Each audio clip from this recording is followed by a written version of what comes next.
Next case is Drager versus PLIVA. Mr. Bogrand. Pleased to hear from you. Thank you, Your Honor, and may it please the Court. In PLIVA Inc. versus Mensing, the Supreme Court held that federal law preempted state failure to warn claims against generic drug companies where federal law prohibited the defendant from providing the warning sought by plaintiff without intervening action by the FDA. The issue in this appeal, by contrast, or the central issue, is whether federal law preempts a state from imposing tort liability for a generic drug company's failure to provide a warning that federal law not only permitted but required it to provide without any agency action. The district court erred in dismissing this suit and preventing Ms. Shirley Gross from amending her complaint to raise precisely that claim. Ms. Gross developed tardive dyskinesia, a serious and incurable neurological disorder as a result of her long-term use of metoclopramide, as prescribed by her physician between March 2006 and early 2007. In July 2004, that is, almost 2 years before Ms. Gross first had metoclopramide prescribed to her, the FDA approved a new warning against long-term use for the label of Reglan, the brand name equivalent of the brand name version of metoclopramide. That warning explicitly stated in boldface type, therapy should not exceed 12 weeks in duration. But no drug company, neither PLIVA, which manufactured all of the generic metoclopramide taken by Ms. Gross, nor the manufacturer of Reglan ever communicated this new warning to Ms. Gross or her physician. Indeed, PLIVA never added this warning to its labeling from July 2004 until it sold its abbreviated new drug application for metoclopramide in late 2008, even though federal law permitted it to add that warning without prior action by the FDA through the changes being affected process. As a result of PLIVA's failure to communicate this new warning, Ms. Gross's physician prescribed metoclopramide for far longer than 12 weeks, resulting in her injuries. So the central issue, Your Honors, that I want to address this morning is the issue of the viability of a claim for failure to provide the warning that had already been previously approved by the FDA.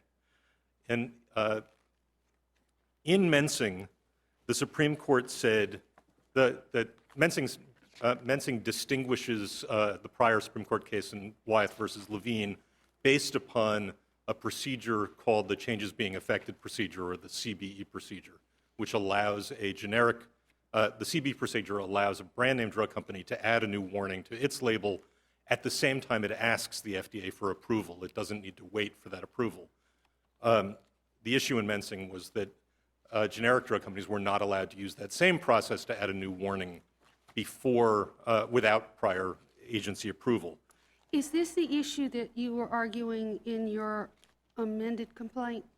This is the issue that the plaintiffs sought, requested leave to amend in order to... Did you ever file a motion to amend? I don't believe that they did, Your Honor, but the district court did not reject amendment on... No, my question was a procedural one, and I didn't see any indication in the record that you ever filed a motion to amend. As far as I know, Your Honor, there was no such motion. Obviously, the better course would have been to formally move to amend. The district court, however, did not deny leave because of the absence of a formal motion. Instead, it denied leave essentially on grounds of futility. That ruling, we contend, is erroneous and is therefore subject to reversal by this court. In Mensing, the Supreme Court said that generic drug companies can use the CBE process to make changes to generic drug labels only when a generic drug manufacturer changes its label to match an updated brand name label. You originally cited Bartlett from the First Circuit extensively. Do you rely on Bartlett now, or you do not? Your Honor, when the briefs, this case has had a long procedural history, as you I know. remember a good part of it. We were here a year ago. So the answer is what? We do. You did rely on it, but you don't now. We don't. Bartlett clearly rejected one argument that plaintiffs raised in their original briefs to this court, which is the argument, the basic stop selling argument, that plaintiffs could always avoid preemption simply by not, could have avoided a conflict with federal law simply by complying with state law by not selling the unreasonably dangerous product. That argument obviously was rejected explicitly in Bartlett, and we abandon it here. Okay. Having said that, there is one aspect of Bartlett that I think is important. In footnote 4 in Bartlett, the court identified a particular potential exception to preemption where the plaintiff's state law claim paralleled the federal misbranding statute. Did you, but you didn't allege that in your complaint, as I recall. Is that correct? Your Honor, I believe there, I don't recall whether misbranding is alleged in the complaint, and obviously the law in this area has changed repeatedly. But you never amended your complaint. Your Honor, I recognize that, and plaintiff did request leave to amend. But why is it before us then, is my question. It's before us, Your Honor, only insofar as the issue of the viability of this, of plaintiff's state law claims is a live appellate issue, and the parallel misbranding argument is a response to the district court's ruling that the plaintiff's claims were preempted. The issue of misbranding was raised in our opening brief to this court. I confess I do not recall whether it was cited in the complaint. But just to finish my response to Judge Shedd, plaintiffs have argued that that apart from this issue of failure to include the July 2004 warning, which is not preempted regardless of the parallel misbranding issue, that the fact that plaintiffs' claims parallel the requirements of federal misbranding law, which prohibit the sale of a drug that lacks adequate warnings and prohibit the sale of a drug that contains any false or misleading information in its labeling, is sufficient to save those claims. So maybe you can help me out. In as few words as you can muster. It's not a limitation, just an invitation. I can be verbose, Your Honor. I apologize. What is left of your case?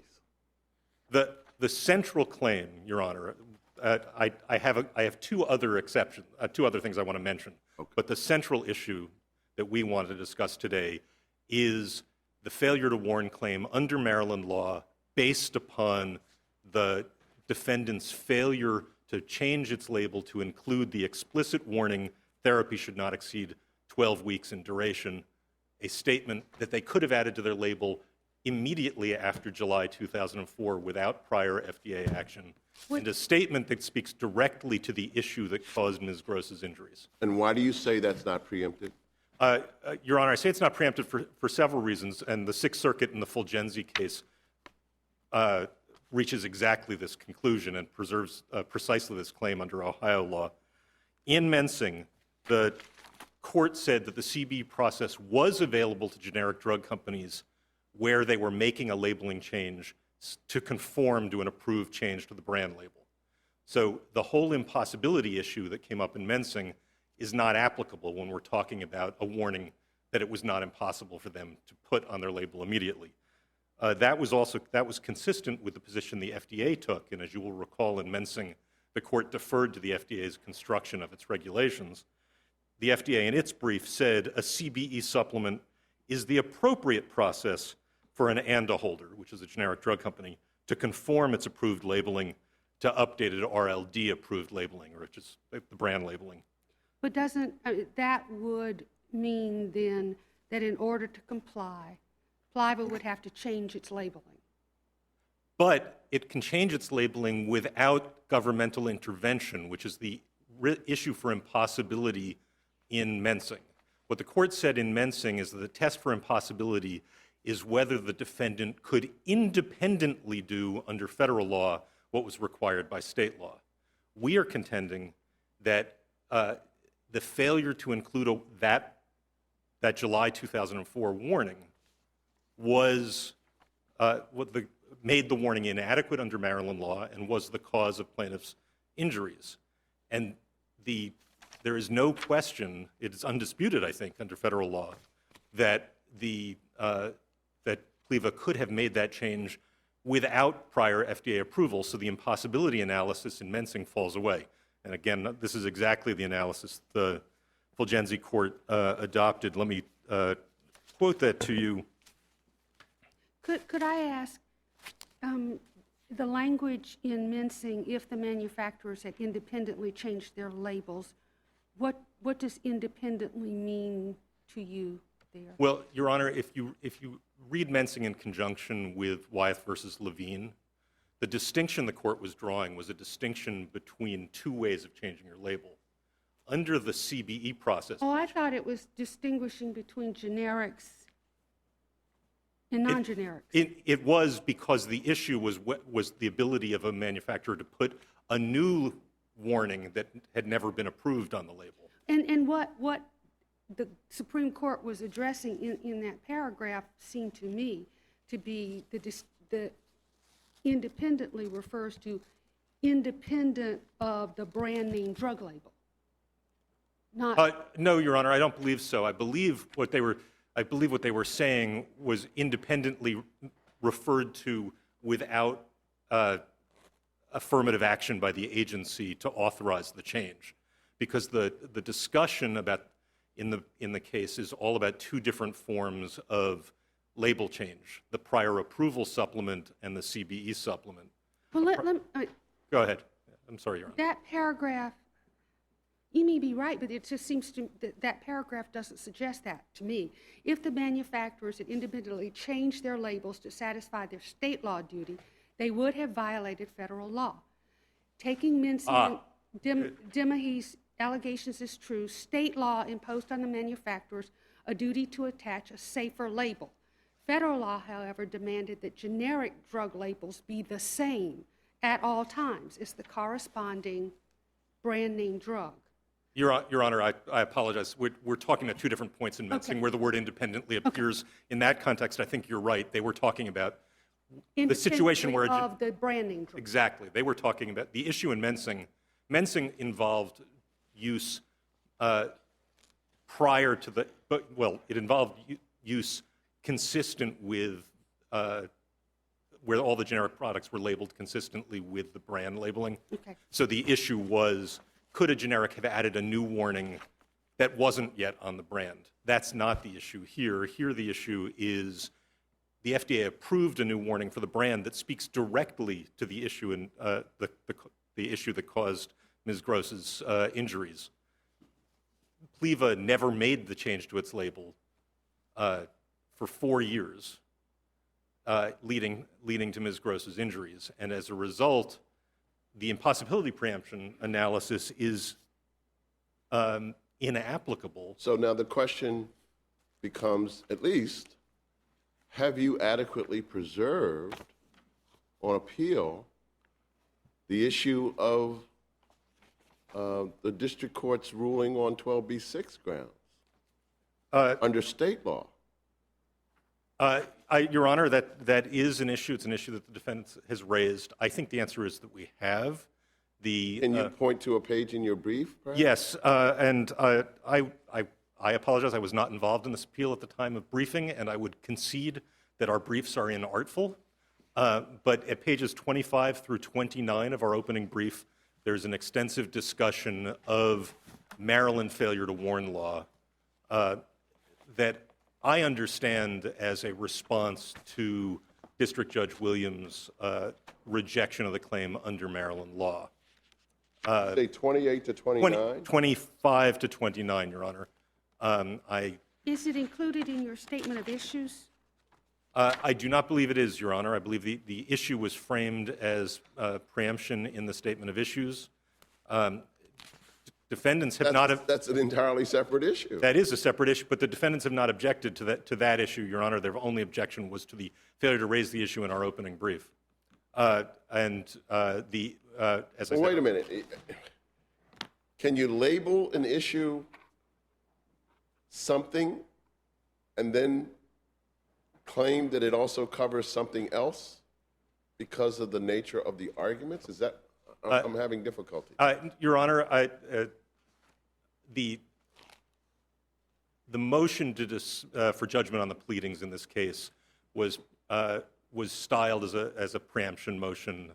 That was the motion that the district court granted. The court did deny leave to amend on its reading of Maryland laws precluding the claim. Right. I think it is fair to read plaintiff's notice of appeal and statement of issues as intended to address all those issues. Defendant has fully briefed those issues so that they cite, the waiver cases they cite from this court emphasize that the reason for the waiver issue is to ensure that that the appellee has an opportunity to respond and address the issues. They fully address the issues in their brief. And you're saying that the issue, I assume you must mean the district court erred in finding all of the plaintiff's claims subject to impossibility. That well, I'm sorry, Your Honor. Pages 25 through 29, there are several discussions about Maryland failure to warn law, including a discussion of the learned intermediary doctrine, including a discussion of the read and heed presumption. it was my understanding that it had to be included in your statement of issues. Your Honor, if I urge the court's indulgence and believe that it can be fairly understood that that was plaintiff's intention. Certainly, appellee understood that to be plaintiff's intention. It is what it is, and I would hope the issue is preserved. But we'll continue the discussion. You reserved some time. I did, Your Honor. Thank you very much. Thank you very much, Mr. Shumsky.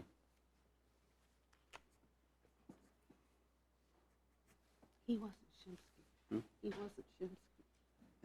He's Bogart. You called him Shimsky. Good morning, Your Honors, and may it please the Court. I'd like to pick up where the Court just left off. There are some very interesting issues in this case, but I would respectfully submit that the Court doesn't need to reach them. The only issue presented, as you just pointed out in the blue brief, is whether the District Court erred in finding that plaintiffs' state law claims were impossibly preempted under mensing. The blue brief didn't even acknowledge the District Court's state law holdings, much less assert that the District Court abused its broad discretion in denying Ms. Gross leave to amend the complaint. I respectfully submit that it's too late in the day for the plaintiff to contest those state law holdings now, and that it would be improper to excuse the waiver of that issue in order to review a discretionary decision that we entrust to the District Court judges in this circuit. I also want to emphasize, I think that those principles have particular force here. Preemption, federal preemption, is at bottom a constitutional issue, and courts typically strain to avoid resolving constitutional issues unnecessarily. I think applying plain vanilla waiver rules is a very clean way for this court to fulfill that avoidance canon, and that before the court wades into the thicket created by the Mensing and Bartlett decisions in the plaintiff's new claims, and ensure that there is a properly preserved state law basis for reaching those issues. I'd be happy to address the failure to update claim on its own terms. I think I would find it useful if you spoke briefly to the misbranding.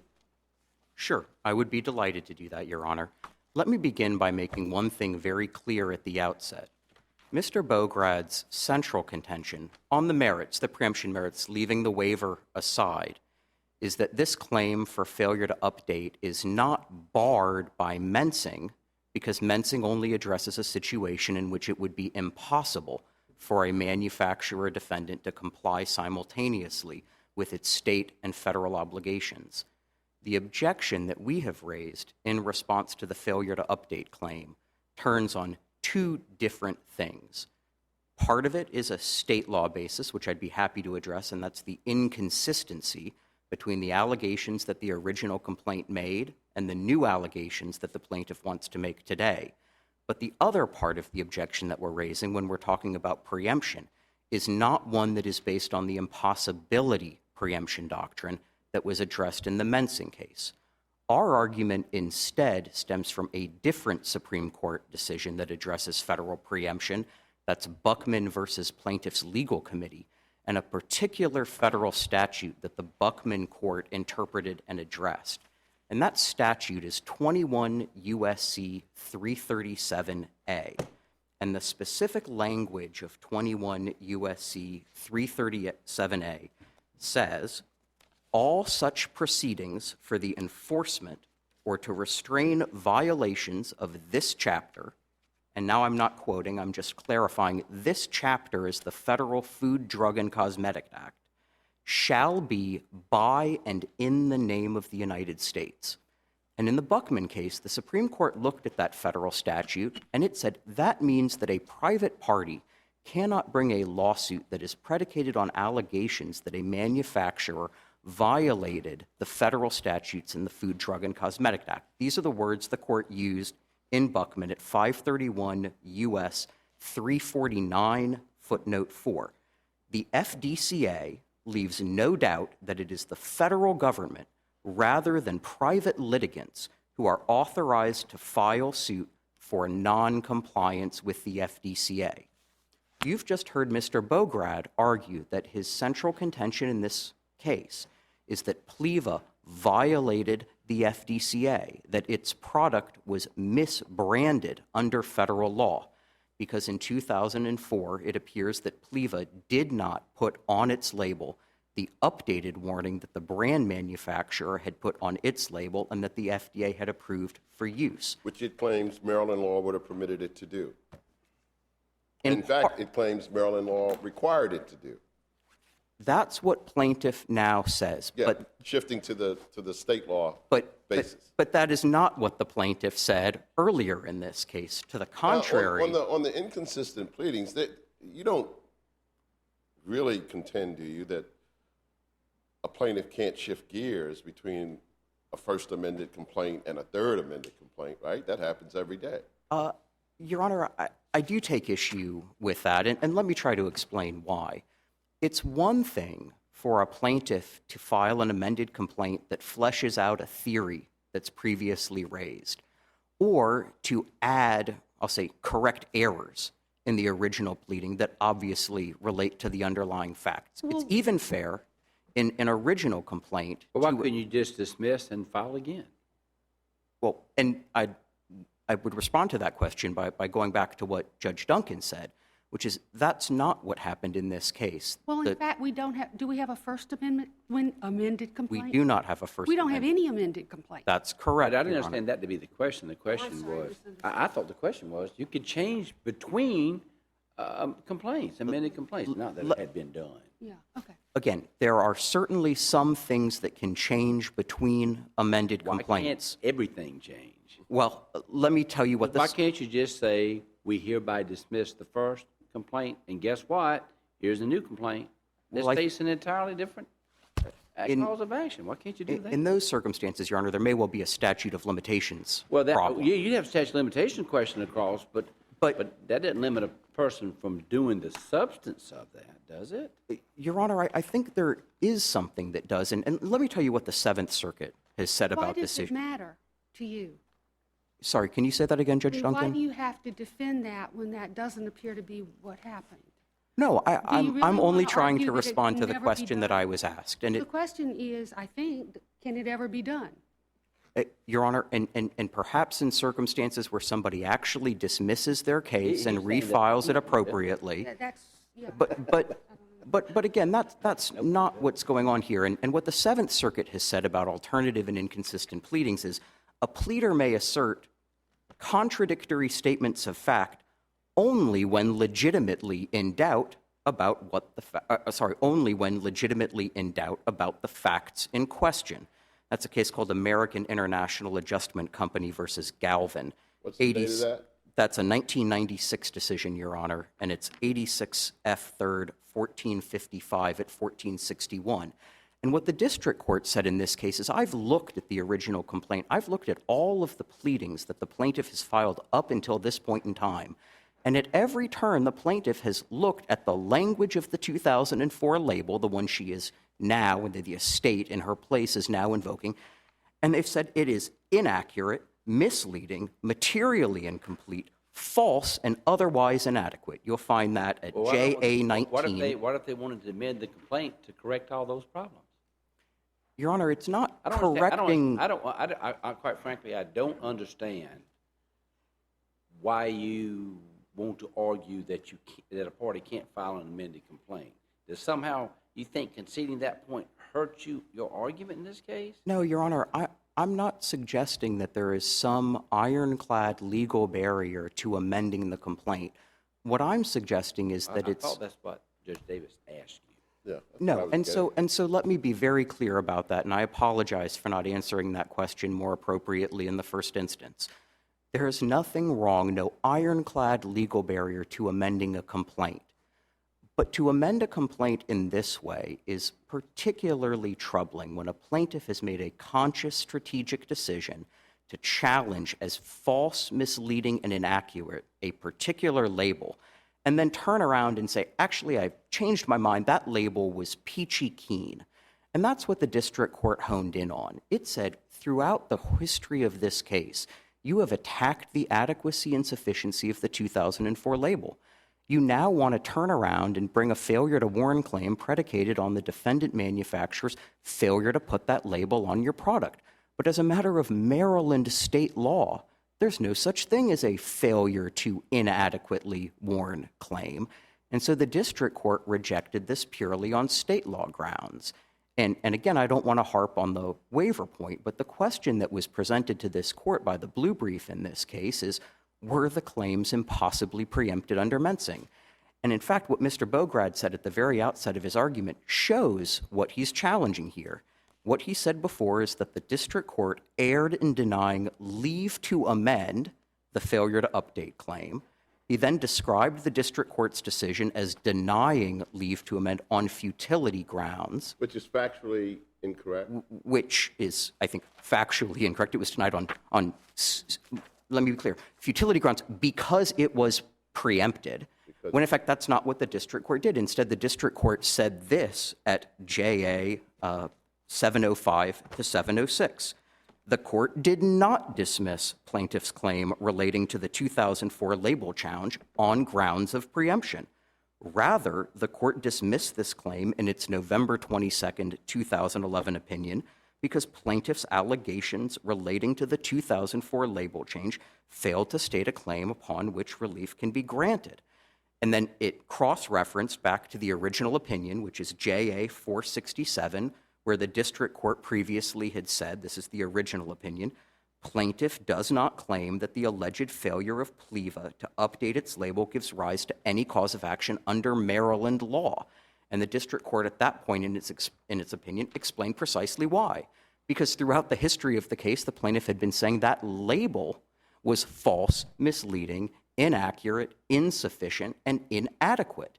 And having pleaded and consistently maintained throughout the course of this case that that labeling was fraudulent and inadequate, there's no such thing as a failure to provide a fraudulent, misleading, inaccurate, and inadequate. Your real point on this right to amend point is that after a court has adjudicated a claim based on an amended complaint or a third amended complaint, it's at that point that it becomes, and you fall under sort of the Seventh Circuit conception as you've read it to us.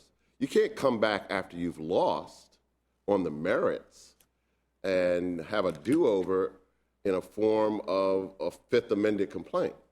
Your Honor, Honor, that's really what you're getting at. Well, that's certainly part of it, but with one twist, which I don't want to lose sight of, which is the question when you're considering the denial of a motion for leave to amend, leaping past the fact that no motion to amend was actually filed. That's not a big part of our argument. I don't want to dilly-dally with that. They're treating their motion to alter and amend the judgment as a motion to amend. And Your Honor, I'm not going to take issue with that today or force you guys to wade into the mechanics of that. We've got bigger issues to talk about. But the point is that the district court's decision is a discretionary one. It's not a matter of law that's reviewed de novo. It's crystal clear that motions for leave to amend, whether granted or denied, are reviewed for abuse of Yeah, discretion. but And there's so standards by which we review them, though, correct? There's standards by which we review them. Oh, that is certainly true, Your Honor. But my point is that years into this case, the district court can't possibly have abused his discretion in saying, I'm not going to let you turn around and have it both ways. That was an entirely fair and reasonable thing for this district court judge to do. And I want to make one other point. I know I've been talking about waivers, spent time talking about state law, the waiver of a challenge to the state law holdings. But you can look in vain through both the blue brief and the gray brief that the plaintiff filed in this case. You won't find mention of the district court's discretion anywhere. That's not raised as an issue. That's not acknowledged as the standard of review, and that's not challenged. So to go back But to the what... district court also didn't discuss Buckman, did it? Or did it? No, the district court didn't... Did you brought Buckman We to the did bring court's Bruckman to the district court's attention. And what the district court said, and I left out part of the quotation earlier for the sake of brevity, but again, at JA 705 to 706, after the court said, I didn't resolve this on preemption grounds, there's a comment. He says, although a strong argument could be made that it's preempted, and he Citing pointed out Sixth and Eighth. that there are courts that have come out different ways on that issue. And, you know, we frankly think that if you're willing to jump over the state law waiver to get into the abuse of discretion and then find that the court abused its discretion, we can talk about the preemption issue. But again, our position with respect to the merits is that the Buckman decision is dispositive here. And again, you had exactly the same thing going on in the Buckman case that you have going on here. In Buckman, the plaintiff that wanted to pursue a claim in that case made allegations that the defendant manufacturer had submitted fraudulent statements to the FDA, that those fraudulent statements ultimately led the FDA to put a product onto the market that that allegedly injured the plaintiff in that case. And what the court did was it looked at that claim. It said, there's something really problematic about this because when you submit these fraudulent statements to the FDA, you are violating the FDCA, but you have this statute that we talked about briefly before, 21 U.S.C. 337A, that bars a private plaintiff from pursuing a cause of action that is predicated on allegations that a manufacturer violated federal law. We thank you very much. You've answered our questions. Unless there's something else you need to add, we'll let you stand on your Nope, brief. Your Honor, I'm happy to take a clue and sit down. Thank you so much. All right, thank you very much. Thank you very much, Mr. Bograd. You have a few minutes. Thank you, Your Honor. I'll try to be brief. First, I think it's important to note the reason for the plaintiff's change in strategy. Mr. Shumsky's client, he didn't mention this, but Mr. Shumsky's client hid the fact that they had not put the new label on, that made the change, the 2004 change to their label, in fact, represented to the Supreme Court in Mensing that they had made the change to the label. Plaintiffs only discovered it in a separate case when the company that bought his company's ANDA. Let me say this. Mm-hmm. Now, you suggested that there's been some improper action. And that wasn't raised initially by you, and it wasn't raised in any direct way. I don't want to have to give him time to get back up and I'm sorry, deny Your that. I'm just saying I want to be careful. You assert that, but let's just move on to the merit. I will, Your Honor. My point was the plaintiffs... You see what I mean? I just don't want you, I wouldn't want somebody to do that to your client, too. I apologize, Your Honor. My point was that plaintiffs did not know at the time the suit was originally filed that PLIVA had not made the 2004 change. It only came out in discovery while Mensing was in the Supreme Court. Indeed, Mr. Shumsky's colleague had to write a letter to the court correcting a statement in their brief about that fact. I want to speak to the substance of the state law issue for a second. I recognize there's a question about whether you think it's properly before you. This whole, leaving aside the question of pleading in the alternative or amending the complaint to make different allegations, Maryland law warning law does not require, quote unquote, an adequate warning. It requires the manufacturer to exercise reasonable care under the circumstances. That's Moran versus Fabergé, and it's the restatement which they regularly rely on. a reasonable manufacturer under these circumstances would have included the warning that federal law required them to include under the 2004 labeling change. In addition, adequacy is a jury question. So the fact that plaintiffs may have contended that even with the 2004 warning this would have been inadequate doesn't matter. It still could have violated a Maryland warning law. That leads me to Mr. Shumsky's Buckman point. This claim is not a Buckman claim. We are not contending that PLIVA violated Maryland law because it breached its federal obligation to update.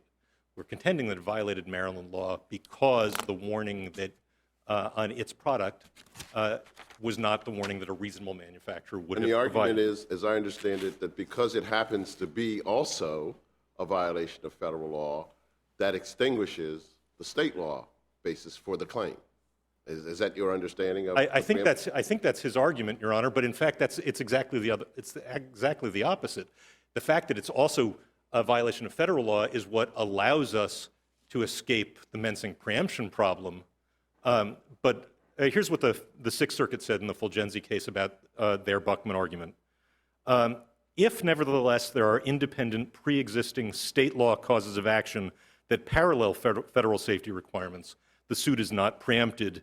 Here, Fulgenzi's suit is not even premised on violation of federal law, but rather on an independent state duty. But that's the problem, isn't it? There is no pre-existing state duty. Yes, no, there is a state duty to warn. There's a duty to warn, but there's no duty to update.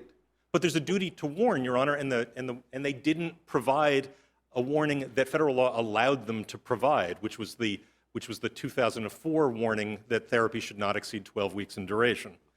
Again,